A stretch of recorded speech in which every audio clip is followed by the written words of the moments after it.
Коя си? Откъде си? Какво правиш на мой диван? Как се озова тук? От Червен бряг съм родом, но живея в Англия. Най-хубавите ногти, които съм гледала и най-добрия обучител, който съм гледала.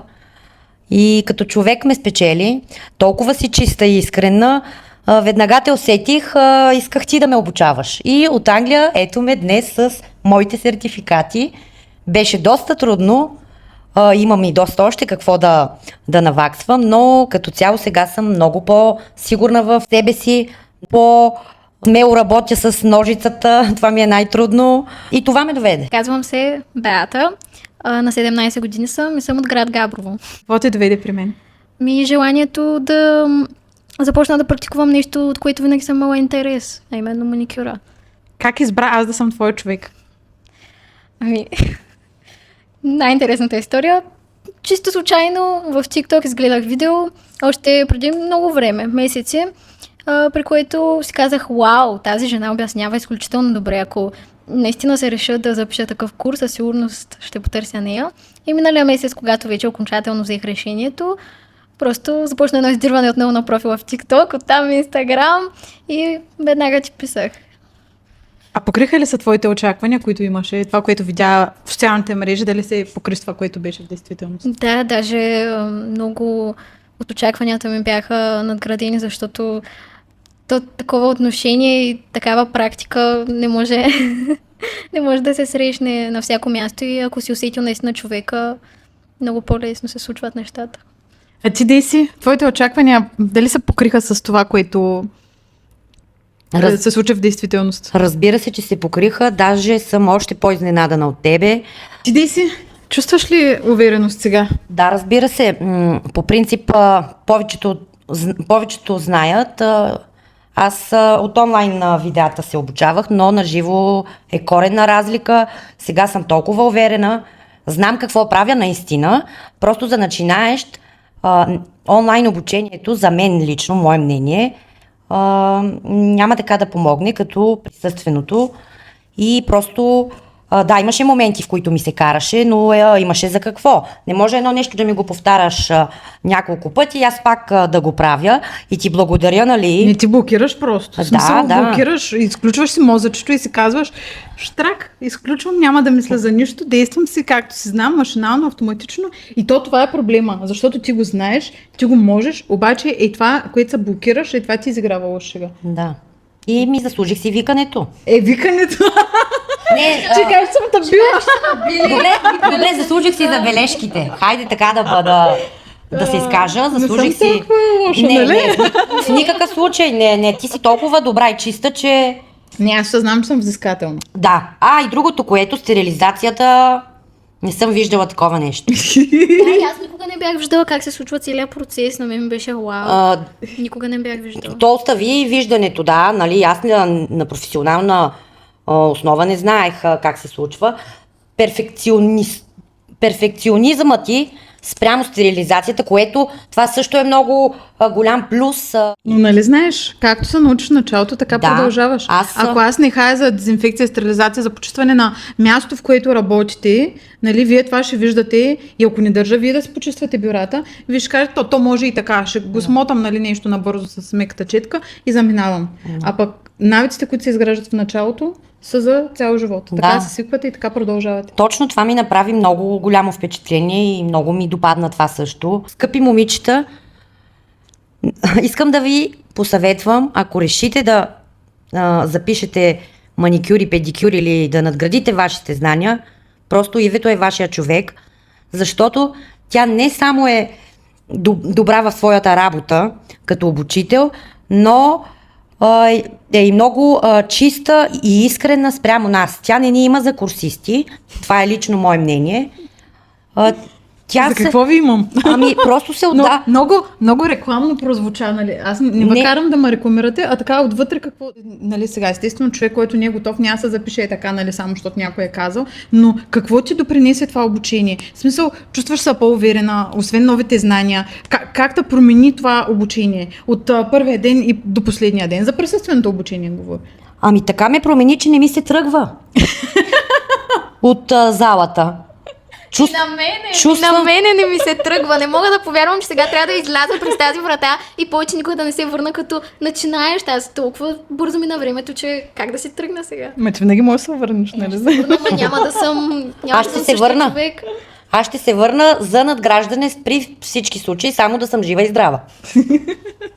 А ти, Бей, ти чувстваш ли се след обучението по-уверена? В смисъл, ти не знаеш в какво се впускаш реално и като цял първия ден, втория, нали, знаеш как беше, какво премина, но разликата от първия ден и последния ден, можеш ли да кажеш, че имаш увереност в това, което знаеш и можеш да правиш? Да, огромна увереност придобих.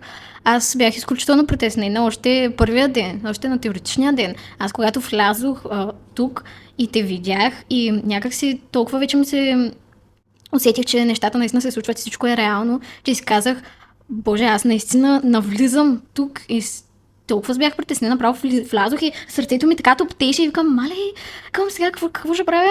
И даже на следващия ден, когато беше първия модел, се записах сутринта и викам, днес ми е първи модел, много се притеснявах да не нараня някого. И вчера, като видях как уверено наистина режех кожички за това, което беше най-страшно, наистина да не порежа някой, просто си казах, вау, аз наистина вече изпитвам някаква увереност и не се притеснявам. Макар и за краткото време. Да, макар и за краткото време, да. Бях наистина много притеснена. Аз съм по принцип много притеснителен човек. Не искам да наранявам никого, искам да съм... Всичко да е чисто. И просто изпитвах такъв голям страх от тези ножици. Днеска фанах, изрязах се всичко и си казах, вау, аз мога да почиствам кожички като хората. А не мислех, че е възможно. Аз съм щастлива, че преминах успешно обучението. Благодаря ти. Ще се видим на педикюра. На педикюра, да. И живи и здрави на ноктопластиката. Коя ти е любимата част в процеса? Да прозвучи странно, но почистването с фрезата и с ножицата. Обработка на кожите. Обработка на кожите, да. По-уверена съм. И ми харесва, когато кажеше моя модел, леле, колко ми стана хубава плочката.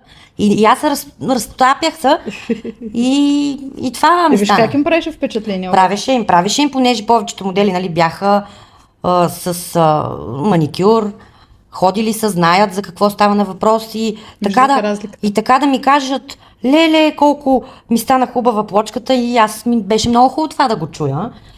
Благодарение, нали, на твоите обяснения и твоите, нали, съвети си причината да ми хареса точно това, което най-ме беше страх, да режа кожите.